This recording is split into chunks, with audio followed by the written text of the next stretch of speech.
Bueno, pues contamos hoy en Aperturas Psicoanalíticas con Lola López Mondejar. Lola es psicóloga clínica, se formó en psicoanálisis y psicología social y grupal con Armando Bauleo y después en París.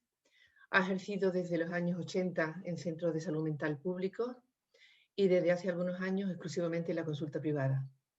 Es miembro docente del Centro Psicoanalítico de Madrid e imparte formación en seminarios y conferencias en distintas universidades e instituciones.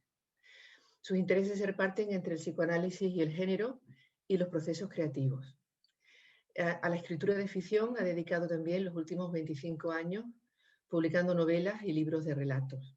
En su web se pueden encontrar sus publicaciones, entre las cuales yo aquí destaco el ensayo El factor Munchausen, Psicoanálisis y Creatividad, de 2009, y la novela Cada noche, de 2016, que es un relato de la vida de Lolita, la protagonista de la novela de Nabokov, que aborda de una manera compleja tanto la problemática del abuso sexual infantil intrafamiliar como también del papel de la literatura.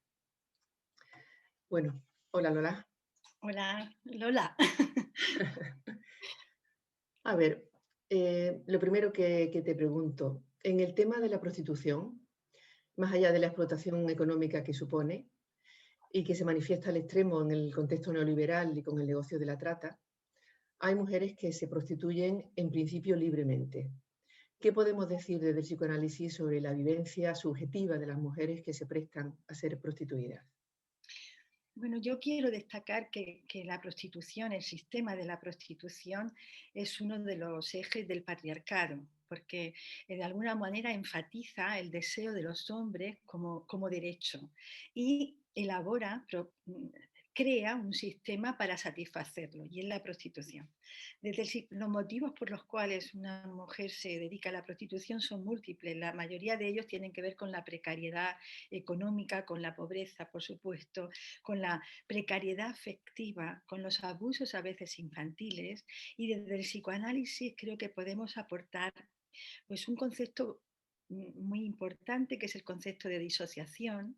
Es una constante en la literatura que se dedica al tema, como tanto en los abusos infantiles, como en la prostitución, como en la violación, lo que se produce es como en cualquier trauma, primero de los niños y luego en los adultos, es un proceso de decisión que hace que se niegue una parte, el cuerpo es negado y el sujeto de alguna manera se refugia en un psiquismo que está en otro lugar, de manera que puede sobrevivir a ese abuso. Creo que, en la prostitución los relatos que muchas prostitutas hacen tienen que ver con este mecanismo de disociación y que sigue explicándola y se ve en algunas películas. Yo recuerdo una Precious, una película de hace ya algunos años, donde ese mecanismo estaba representado de una forma excepcional.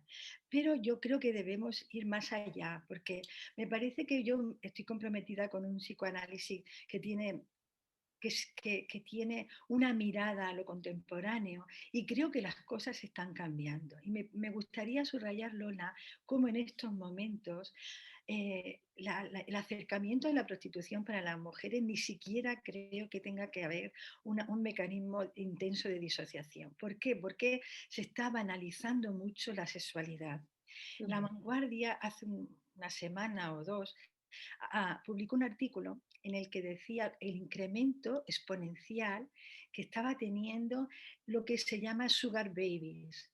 Las sugar babies es un eufemismo para nombrar un tipo de prostitución de lujo donde jóvenes universitarias consiguen unos ingresos extra a partir de el contacto con los servicios afectivos, eróticos, sociales, como ir a una cena, con lo que ellos llaman sugar daddies. A mí me parece que esto habla de una banalización de la sexualidad, que es con lo que nos tenemos que ver hoy en día y que creo que es importante destacar. Se Ujú. está produciendo entonces una atrofia moral. Ya no hay un repudio de ese servicio, porque en el capitalismo financiarizado, postfordista en el que estamos, en el neoliberalismo individualista, el cuerpo se convierte en una empresa y todo lo que sea de rendimiento económico es bueno. Se sustituye la moral que Freud conoció en los hombres modernos del psicoanálisis, que estudió el psicoanálisis, los hombres y las mujeres donde había represión son los hombres del psicoanálisis, del freudiano. Y hoy Freud no hubiera podido encontrar a lo mejor el inconsciente porque hoy se escamotea mucho todo esto. Hay una atrofia moral que hace mucho más liviano el ejercicio de la prostitución. Un detalle solo para pasar a otra pregunta, imagino, y es que hay una escritora francesa que se llama, ¿cómo se llamaba? Emma Becker, que escribe una novela, La Maison, y voy a contar brevísimamente cómo fue el proceso, porque esta chica no tenía motivo para escribir, no tenía sujeto literario para escribir una novela, pasó por una calle, me parece que de Ámsterdam o de Berlín, donde vio un prostíbulo y decidió que iba a trabajar en un prostíbulo para poder escribir la novela. Estuvo 2 años en 2 casas, se llama La Maison, la casa, en 2 casas de prostitución y ha contado su experiencia en este libro. En ningún caso la crítica ha incidido en el aspecto moral del hecho. Lo dejo ahí, ¿vale? Lo dejamos ahí. Me parece llamativo. Sí, lo que sí me gustaría también aclarar es que cuando se habla de moral, que muchas veces se acusa precisamente al feminismo abolicionista, como si la moral implicara la moral victoriana contra la sexualidad, cuando se refiere a la moral con respecto a abusar de otra persona, ¿no? Porque, Efectivamente. Me refiero a una moral que hace un uso del otro como objeto, el otro como función, y no el otro como una relación intersubjetiva, el otro como sujeto, en términos de Jessica Benjamin. Estamos hablando de esa moral. Estamos hablando de que es una falta de moral en el mejor sentido, como tú apuntas bien, que ha reducido el umbral de lo humano. Nos encontramos en un mundo en el que el umbral de lo humano, lo que sería la dignidad humana, está reduciéndose cada vez más, ¿no? Muy bien. Voy con la segunda. En las primeras visiones psicoanalíticas de la identidad de género hay un anclaje en lo biológico. Stoller en los años 60 planteó el concepto de identidad nuclear de género, un sentido relativamente estable de la masculinidad o de la feminidad que normalmente se consolida sobre el segundo año y que estaría formado por 3 componentes: la influencia biológica y hormonal, la asignación del sexo en el nacimiento y la influencia del ambiente, que tiene un efecto de impronta. Desde entonces hasta ahora el concepto de identidad de género se ha ido despojando de los anclajes corporales y hasta llegar a entenderse como un producto exclusivamente de la impronta social que se asocia al sexo con el que se nace. O sea, no se reconoce que la fisiología puede tener ninguna influencia en el desarrollo de la personalidad, más allá de que esta influencia no se pueda observar directamente, ¿no? Y por otro lado está el movimiento esencialista de cierto activismo trans que plantea la identidad de género como innata. Mi pregunta es si la pérdida de aquella perspectiva de que sí tenía en cuenta el cuerpo sexuado, además de los componentes culturales, ha facilitado el espacio para esta perspectiva que defiende que el género es un sentimiento innato, por completo independiente del cuerpo sexuado, e incluso que el cuerpo es el problema cuando los ideales de identidad no se corresponden con el sexo con el que se nace. Me gustaría saber qué piensas sobre esto. Bueno, como tú bien has señalado, el activismo, el transactivismo no es un grupo homogéneo, no hay bastante, por suerte, es heterogéneo y hay quienes sí efectivamente piensan, llevados por estas teorías neuroendocrinas, ¿no? Donde se supone que el género es innato y se da en la 8ª semana del embarazo la impronta de unas hormonas que aparecen en el feto y que es innato e inamovible, ¿no? Que sería cierto transactivismo que se apoya ahí para decir el discurso de nacemos en un cuerpo equivocado, pero hay quienes no lo piensan. En realidad, esta concepción neuroendocrinológica tiene que ver mucho con lo de Cordelia Fine ha definido como el neurosexismo, es decir, toda una corriente conservadora de las neurociencias también, que tienen un poder enorme de difusión, como aquellos libros famosos de los hombres son de Marte, las mujeres de Venus, ¿no? Como si hubiera una diferencia en la biología y en los cuerpos. Esto, las neurociencias actuales no lo pueden, al contrario, lo han desmontado completamente. Todo lo que sería los trabajos de Catherine Malabou, entre otros, sobre la epigenética y la plasticidad neuronal, iría en contra de esas neurociencias que pretenden hacernos creer que el cerebro, que el género es innato. Iría en contra porque la plasticidad neuronal lo que nos hace ver es cómo es todo lo no genético, toda la impronta no genética, lo que tiene que ver con el entorno, pero también tiene que ver con las condiciones perinatales, va a ser muy importante en la constitución del cerebro, en la propia creación del cerebro humano, ¿no? Cómo es el lenguaje, y cómo eso también puede cambiar cosas muy interesantes de una generación a otra. Por ejemplo, como una madre que consuma drogas puede influir en el cerebro de su hijo, pero ese hijo, si vive una vida sana, no tiene por qué transmitir esas modificaciones a los suyos. Lo que pensamos desde el psicoanálisis, desde las investigaciones que se han ocupado de ver cómo se genera la identidad sexual desde Stoller, como tú señalabas, es que lo primero, a partir de los 18, junto con el lenguaje, el niño o la niña van adquiriendo la identidad de género, que no tiene que ver con la anatomía, pero sí tiene que ver con la anatomía, porque no tiene que ver en principio, pero claro que los padres van a educar en un género u otro a partir de que el niño tenga unos genitales masculinos o femeninos. Lo que sucede es que cuando el niño es capaz, por la madurez cognitiva, de enfrentarse a la diferencia sexual anatómica, descubrir que tiene pene, ya sabe que era un niño, y tener pene o tener vagina va a servir de confirmación. ¿Qué sucede? Que en el 99% de los casos efectivamente hay una confirmación, es decir, el entorno ha educado hacia una identidad de género acorde con el sexo anatómico, pero hay algunos donde no hay confirmación, y estaríamos en el territorio de lo trans. Yo creo que, es decir, este desajuste entre una identidad de género y luego el encuentro con un cuerpo sexuado que no coincide con esa identidad de género. Y es un encuentro traumático, es un encuentro doloroso y que genera mucho dolor y mucho malestar. Yo creo que más allá de este dolor singular de los sujetos individuales, que habría que darle un espacio de expresión apropiado en nuestras consultas y en nuestro sistema de salud, a mí me parece que el problema de lo trans, que está teniendo una importancia enorme ahora mismo, y que se están incrementando muchísimo las solicitudes, las demandas de reasignación de género en todos los países occidentales, pero diría, el 200, me parece, las últimas cifras, 256%, es decir, hay un incremento exponencial, tiene que ver con un problema de la identidad. Me gustaría detenerme un pelín aquí. ¿En qué sentido lo digo?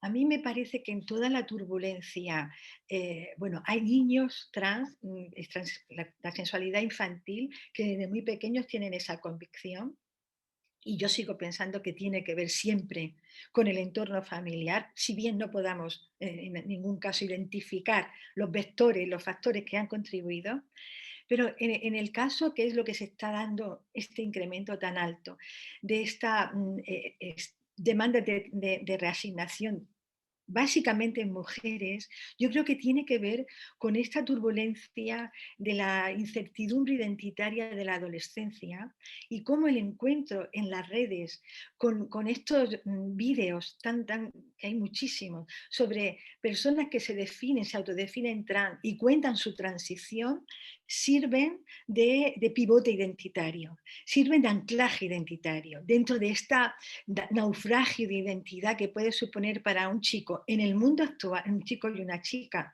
bueno, socializados como chicos y chicas que no saben bien que son, en este mundo actual, con estas verdades todas, eh, bueno, esta crisis, ¿no? de la verdad, con la posverdad, con la crisis de masculinidades, la crisis también de ciertas feminidades, los chicos pueden encontrar en el territorio trans una bandera a la que sumarse, ¿no? Y que calme su incertidumbre identitaria.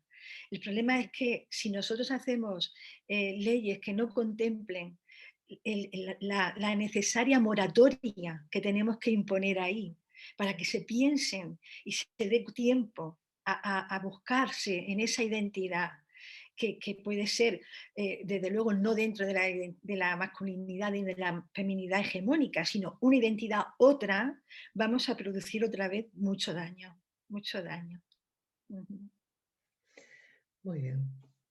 ¿Qué opinas sobre las consecuencias de la pornografía en el desarrollo del imaginario erótico de los jóvenes en esta época en la que a través de Internet ellos pueden entrar en páginas pornográficas desde niños? Bueno, es algo terrible y está muy estudiado, no solamente desde Noam Klein, sino en nuestro país. Hay ya muchos libros que hablan de que los niños se conectan a la pornografía, que es el agente de educación sexual básico, básico, porque hemos dimitido también de ser educadores en la sexualidad en nuestras escuelas. A partir de los 12 años se encuentran los niños con la pornografía.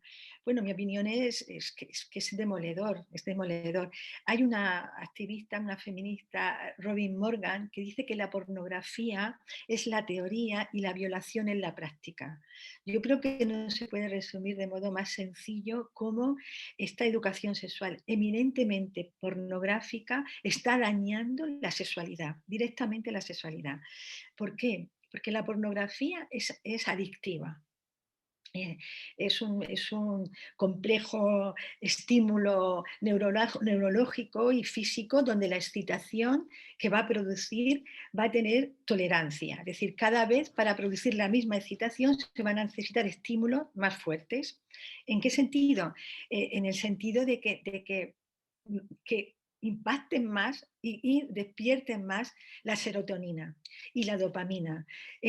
Por lo cual, los productores de pornografía cada vez hacen vídeos pornográficos más violentos. Esto está afectando profundamente a las relaciones sexuales o a las no relaciones sexuales, porque ya no hay relación de los jóvenes que están educados en la pornografía. Por una parte, no se dan cuenta de que la película pornográfica es una ficción, donde hay un trabajo de montaje. Por motivos familiares tengo mucha vinculación con el cine, y hay un trabajo de montaje muy importante, es decir, no hay ningún acto sexual que pueda durar lo que puede durar, por ejemplo, la erección de los chicos en una película pornográfica, y estamos asistiendo a un incremento exponencial de los trastornos de erección, de impotencia en los hombres, porque quieren dar la talla y dar la talla de acuerdo a esos modelos pornográficos que son inalcanzables. Por otra parte, las mujeres se adaptan a esta demanda de sexualidad de los chicos, se adaptan y se someten a la práctica de una violencia extrema. Es una sexualidad con el modelo masculino muy genitalizada. Por ejemplo, el sexo anal está creciendo mucho y sin preparación, tal y como ven en las películas pornográficas. Y de hecho, yo creo que se está produciendo incluso en los modos de relación. Hay fenómenos como el after sex o el after sex hair, que es mostrarse despeinada después de la relación sexual, donde en este incremento del exhibicionismo, que tiene que ver también con la identidad, y si quieren luego podemos entrar, todos los chicos y todas las chicas se han convertido en actores porno.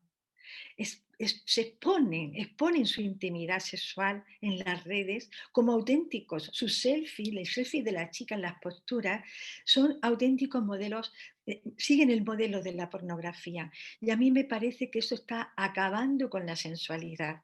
Lo que es el encuentro íntimo de un cuerpo, el reconocimiento intersubjetivo al que nos referíamos antes, ¿no? Está acabando de una manera y nos estamos encontrando con un desierto afectivo, porque el vínculo, también por las aplicaciones de citas, por muchos factores, se está acabando con la sensualidad.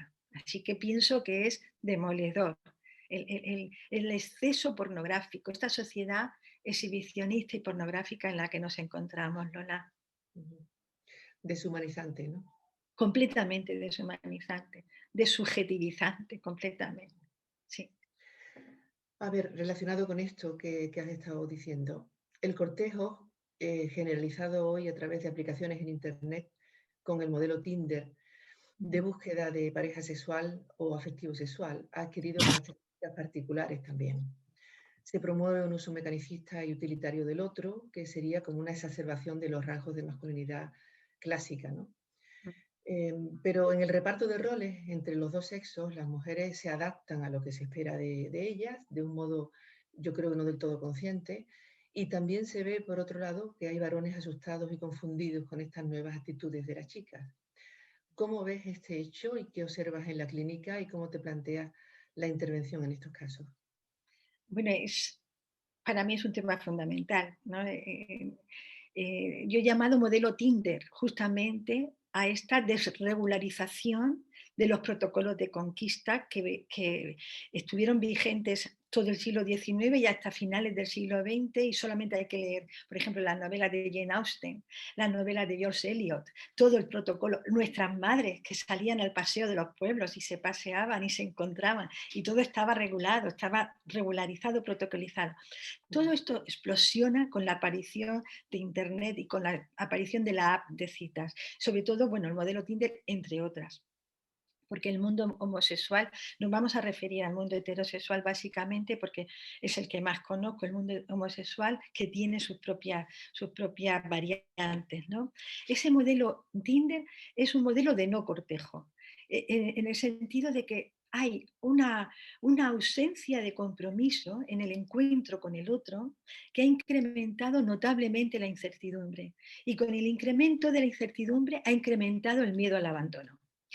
Los chicos y las chicas se encuentran por estas aplicaciones y además de una manera que, bueno, por ejemplo, yo me he encontrado en la clínica con chicas que les interesaba un chico y que cuando quedaban con él, no, por ejemplo, si tenían la regla, no querían quedar con él porque si les iban a impedir la relación sexual en la primera cita, ya consideraban que iban a ser consideradas puritanas, que iban a quedar fuera del mercado. Es decir, está afectando, como decía, enormemente a las mujeres. ¿Por qué? Porque esta sexualidad Tinder, este modelo Tinder, impone una sexualidad masculina, patriarcal, centrada en el modelo androcéntrico de la sexualidad genitalizada, muy coital, muy que como bien han empezado, por suerte, a denunciar algunas ensayistas jóvenes, apunta a disolver la relación, la conexión entre sexualidad y afecto. Eva Illouz está escribiendo unos libros maravillosos, acaba de publicar, que acabo yo de reseñarlo en Infolibre, El fin del amor, y ella apunta cómo la mercantilización del cuerpo, todo lo que es el mercado, está configurando nuestras emociones y está configurando también las relaciones afectivas y las relaciones amorosas. Entonces, ¿qué está sucediendo? Esta implantación del modelo Tinder se hace sobre la base de chicos y chicas educados, socializados en un modelo patriarcal, diferenciado, donde para el hombre es mucho más fácil separar sexualidad y afecto y para las mujeres no. Entonces, las chicas, para adaptarse a esos modelos, por ejemplo, tienen que hacer una disciplina emocional, tienen que someterse y negar su propio deseo. Es curioso que estemos dando otra vuelta de tuerca a lo que siempre denunció el feminismo, y es como en nuestro mundo patriarcal el deseo de las mujeres siempre se invisibiliza, y de una manera u otra volvemos a encontrarnos con el mismo problema, una sexualidad que se impone, pornográfica, modelo Tinder, que no toma en cuenta las vicisitudes y los matices del deseo femenino.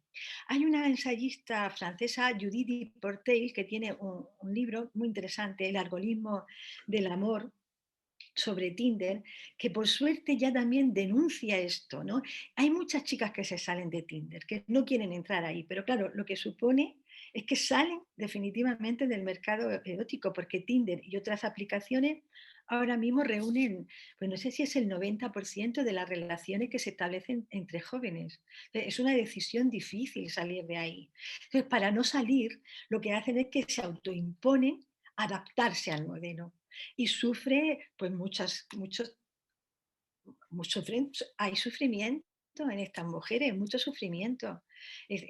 Y además ellas en las consultas aparece en la clínica este sufrimiento, aparece una queja por esos vínculos frágiles, por ese ghosting que llaman ahora, hacerse el fantasma, desaparecer sin dar ninguna cuenta de por qué desaparecen. Se van y no dicen nada. Y entonces las chicas dicen, ¿cómo es posible que yo creía que había una conexión, que habíamos tenido conexión erótica y a la mañana siguiente ya no hay nada, ¿no? Ya no hay... Yo creo que el modelo ha triunfado y eso es lo que ese dolor lo vamos a encontrar en la clínica. ¿Cómo lo abordo? A ver, yo analizo la relación de la subjetividad en un contexto determinado. No me duelen prendas por decir esto tiene que ver con una educación patriarcal. No me asusta decirlo. Creo que cuando encuentro que hay conexión entre la biografía, entre lo biográfico intrasubjetivo y lo intersubjetivo social, establezco el nexo, porque me parece que es muy tranquilizador para una paciente, para un paciente incluso, que está sufriendo porque tiene gatillazos, que no puede, que está sometido a un dar la talla, decir, pero ¿de qué talla hablamos?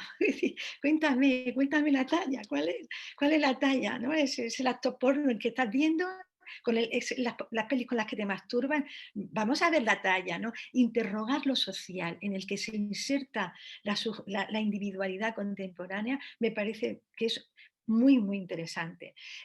Denunciar algunos rasgos muy patógenos de la masculinidad hegemónica, de la feminidad hegemónica, me parece necesario. Me parece, y que eso es psicoanálisis también. Reivindico que eso sigue siendo psicoanálisis.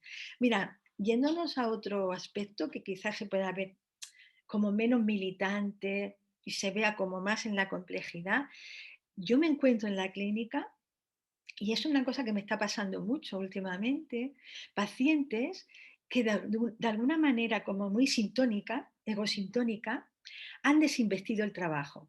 Fíjate, van a trabajar con trabajos interesantes y lo tienen completamente desinvestido, porque parece que la investidura esté solamente puesta en el ocio, en un modelo muy, muy actual. Tú te identificas con hacer surfing, viajar, o qué sé yo, hacer, no sé, ¿qué se me ocurre? Cocinar bueno, el trabajo está completamente desinvestido, con lo cual hay un sufrimiento porque la mayor parte del tiempo uno está trabajando. Pero además hay algo falso en esa identificación con el ocio, de todo el yo identificado con el ocio.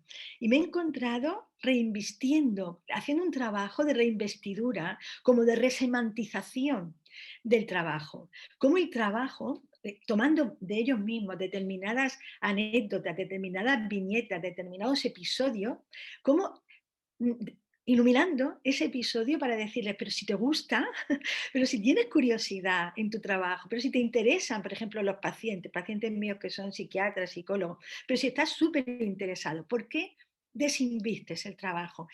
Y me doy cuenta que esta desinvestidura, como te diría, normativa del trabajo, tiene que ver con una educación, tiene que ver con un modelo neoliberal, del ocio, del happy happy, de que somos básicamente el tiempo libre. Y no estoy nada de acuerdo con esto.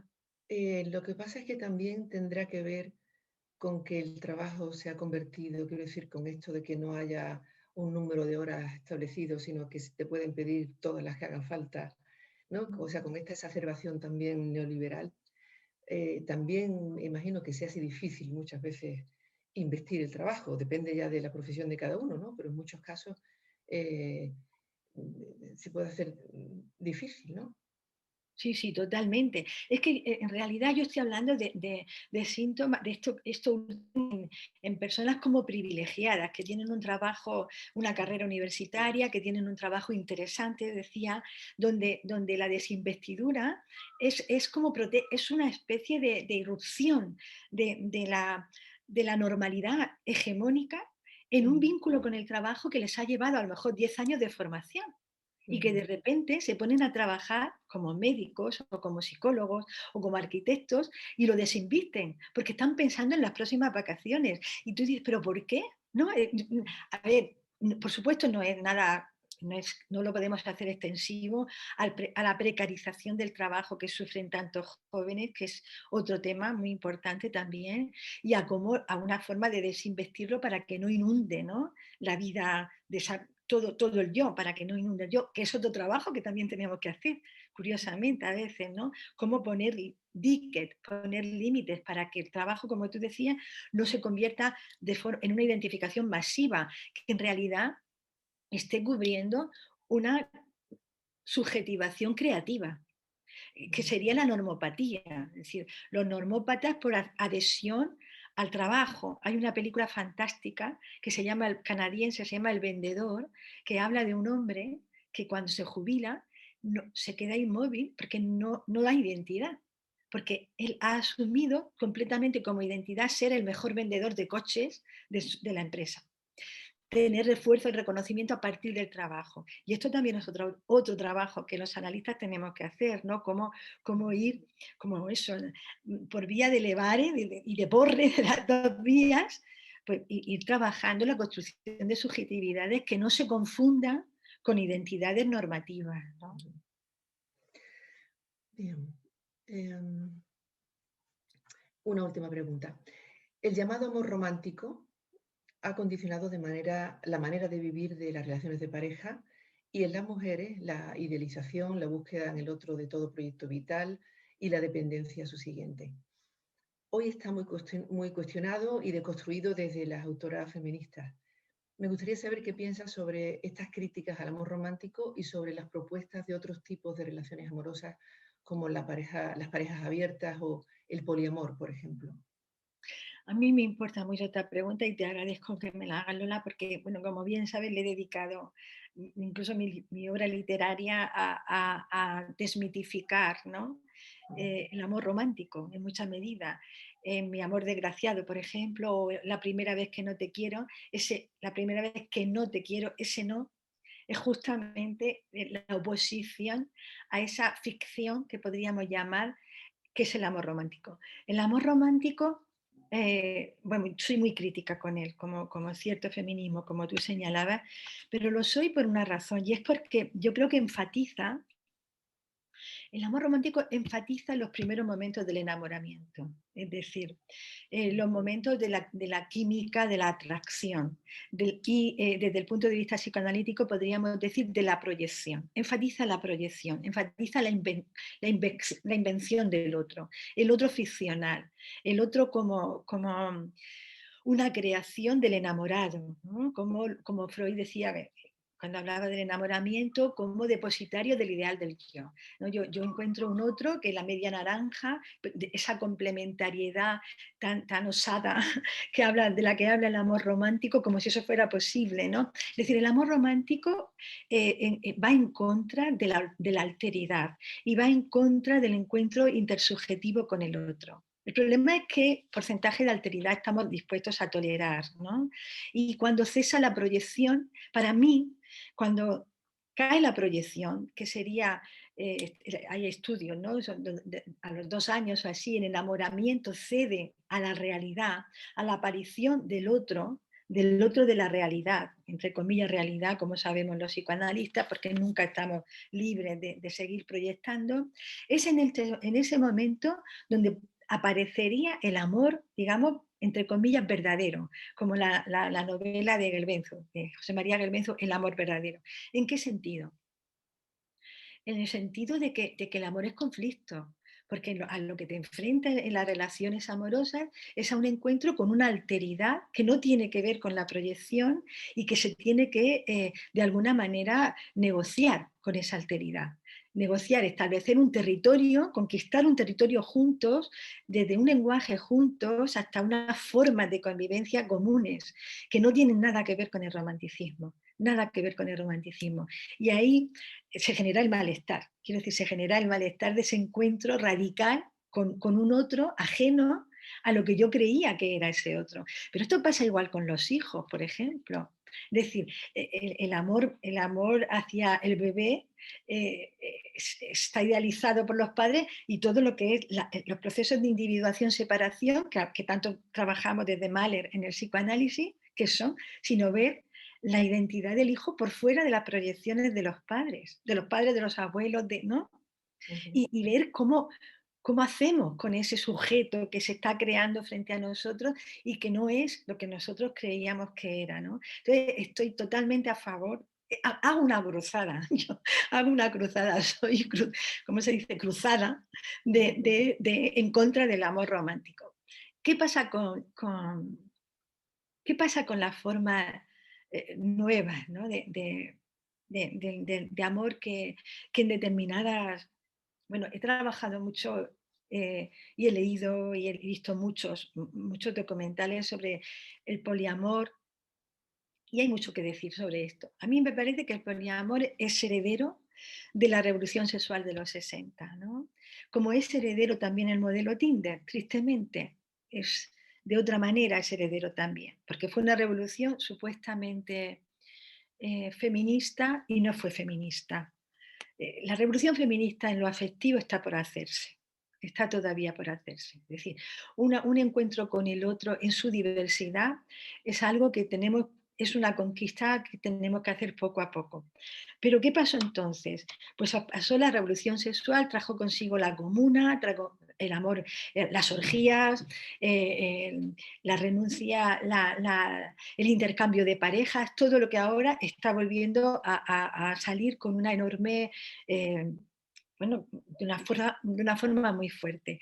Para mí el poliamor tendría que ver desde el punto de vista del psicoanálisis.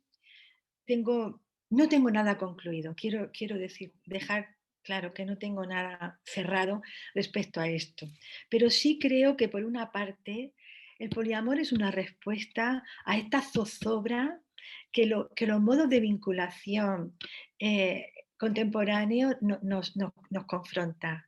Quiero decir, si no hay compromiso, y esto es muy importante y quiero hacer una paréntesis, fíjate lo que ha pasado con las vacunas del coronavirus. Estamos en plena pandemia, nuestra entrevista se hace en el contexto, por Zoom se hace porque estamos en plena pandemia. ¿Qué ha Ujú. pasado con las vacunas, Lola? Pues que se han comprado a un precio, pero las farmacéuticas han encontrado un mejor comprador y las han derivado a ese mejor comprador. Este modelo neoliberal, donde el compromiso, que hay es la ética del compromiso, ha saltado por los aires. El compromiso es, yo me he comprometido contigo hoy a esta entrevista a 1 hora, Lola, y estoy aquí, tú estás aquí. No me puedo ir a otra porque me llame, ¿qué te voy a decir yo? No sé qué mejor podría hacer que estar contigo, nada, pero imagínate que hubiera otra cosa mejor. Y entonces yo elijo la otra cosa, porque no establezco un compromiso moral contigo, un compromiso ético contigo. Esa es la situación en la que estamos, la situación cultural y social en la que estamos inmersos, no solamente en el amor, en todo. Y eso es cómo construye la individualidad contemporánea, en un no compromiso. ¿Por qué un no compromiso? Porque el mercado, el mejor postor, se ha incluido en las relaciones afectivas. Entonces, yo hoy, si me sale un mejor postor, te dejo a ti y me voy con el otro, como hace la farmacéutica y como hace el modelo Tinder. ¿Qué pasa? Que eso levanta una cantidad de angustia y incertidumbre enorme y mucho dolor psíquico. Entonces, el poliamor a veces aparece como una respuesta. Es decir, pongo este viejo, ¿cómo se decía? No poner los huevos en la misma cesta. No pongo todos los huevos en la misma cesta. Distribuyo los huevos en cestas distintas. Y si tú el miedo al abandono, que se hace enorme en este modelo de no compromiso, pongo un huevecito en cada cesta y si tú me abandonas, tengo otro vínculo. al que acogerme. Y tengo otro vínculo. Y hay distintos sostenes de reconocimiento, sostenes de pilares afectivos que me va a sostener. Esto es una parte, es decir, hablaría en algunas personas hablaría de un enorme miedo al abandono, de personas en las series complementarias de Freud, en personas con vínculos de apego, podríamos decir, series complementarias y en teoría del apego, en Freud sería pues una biografía susceptible al miedo al abandono y en el apego inseguro, personas que acuden al poliamor para reforzar su miedo, ¿no? A ser abandonadas. Eso por una parte. Pero por otra parte, encontraríamos también, digamos, del lado contrario también, en alguna medida, fórmulas para huir de la castración. Es decir, yo no puedo asumir la castración que supone que el otro no sea como yo he proyectado y entonces invento otro amor rápidamente. Es decir, nunca salgo de los primeros meses del amor y siempre voy transitando, ¿no?, hacia otros amores que sostienen la completud, que sostienen la fantasía de completud, de que hay un amor que me va a completar, que también lo he visto en fórmulas poliamorosas, ¿no? De cualquier manera, yo creo que tiene un aspecto interesante, muy anticapitalista. Fíjate qué curioso. Por una parte, me parece que es un ejemplo del modelo neoliberal aplicado y de mercado aplicado a las relaciones afectivas, pero por otra parte no, porque lo que yo he leído, lo que he visto y los teóricos del poliamor, resulta que se le da una gran importancia a los afectos. Es interesantísimo que en un mundo posmoderno, en esta posmodernidad tardía, donde los afectos, acabamos de verlo con el modelo Tinder, están desaparecidos, aparezca una posición, el poliamor, donde la pareja se tiene que dedicar mucho tiempo, incluso a grupos de debate, de discusión, para trabajar, hacer el trabajo psíquico de resistirse a los celos, de resistirse a la competitividad, de poder aceptar la triangulación de pareja triple o donde entran 4. Es muy interesante esto. Y entonces vuelven a dedicarle al amor y a la afectividad y a las relaciones humanas un tiempo que el capitalismo se lo ha quitado. Entonces estoy dudosísima. Necesito más tiempo para ver qué bondades tiene también esto y si las bondades superan, digamos, de alguna forma a los aspectos que también les encuentro, bueno, de no aceptar, como decía, la castración que ya hemos dicho. No tengo nada concluido, nada concluido. No sé qué opinas tú. Bueno, me parece que realmente no es algo concluido. Yo diría también que a veces es una forma también, o sea, cómo mantener relaciones poliamorosas y a la vez relaciones de cuidado, porque el amor también es cuidado. Entonces también parece que hay una evitación de este aspecto, ¿no? No, no creas. Yo lo que he leído, bueno, si tú lees literatura, sobre todo norteamericana, que han publicado muchas cosas, porque también allí hay como más tiempo, es al contrario, es todo muy cuidadoso, todo muy consensuado. Es como cuando Stoller, ¿os acordáis cuando Stoller estudió el sadomasoquismo consensuado? Que él vio que esto es algo que tenemos que ser muy modestos los psicoanalistas, porque siempre vamos nosotros con nuestra concepción patologizante por delante, y esto les dice, ojo que no, que yo me he encontrado con sujetos como sanos, con una buena salud mental, que en este aspecto de su intimidad sexual, pues tienen una complejidad, su mapa erótico fue marcado por el dolor y necesitan hacer este tipo de contratos sadomasoquistas, pero funcionales en todos los demás aspectos. Yo creo que también pasa aquí lo mismo. Son personas que son funcionales en muchísimos aspectos, bueno, en casi todos diría yo, en los que conozco, muy creativas en algunos, pero y que además le dedican mucho tiempo al cuidado. Esto es lo que digo yo que es anticapitalista, que le dedican tiempo al cuidado, pero también tendría que hacer una objeción. Y es que todo ese tiempo que se dedica al cuidado es a un cuidado individualista, es al cuidado del otro individual. Es decir, me parece que el liberalismo también se podría frotar las manos con el poliamor. ¿Por qué? Porque ocupa tanto tiempo gestionar esas relaciones que no hay tiempo de la militancia, no hay tiempo para militar en lo social. Porque ahora tengo esta pareja, pero tengo que calmarla porque se ha puesto celosa y no es así, me voy al otro. Y entonces tengo que, y me paso todo el día entretejiendo, ¿no? Los vínculos para que no se deshagan, para que no haya dolor, cosa que es muy anticapitalista por una parte, porque trae lo afectivo a primer plano, pero por otro lado, muy capitalista porque no hay compromiso sindical, por ejemplo, por hablar, casi un chiste, ¿no? De esto. No obstante, hay que mirarlo con detenimiento, hay que mirarlo como tantas cosas, hay que Sí, no concluir teóricamente, abrir, leer, escuchar. Yo creo, sí que estamos en un tiempo de moratoria, y le llamo yo como a las ballenas, ¿no? La moratoria, no vamos a matar ballenas, no vamos a patologizar, no vamos a ponerle etiquetas, vamos a ver, ¿no? Como el fenómeno trans, vamos a cuidar, a ver qué pasa, ¿verdad? sí, totalmente de acuerdo. Bueno, pues un placer haberte tenido aquí en Apertura y muchísimas gracias. El placer ha sido mío, como siempre, y para mí es un placer porque respeto muchísimo vuestro espacio. Desde hace mucho tiempo me he formado leyendo Apertura y os doy las gracias a vosotros por esta entrevista. Muchas gracias, Lola.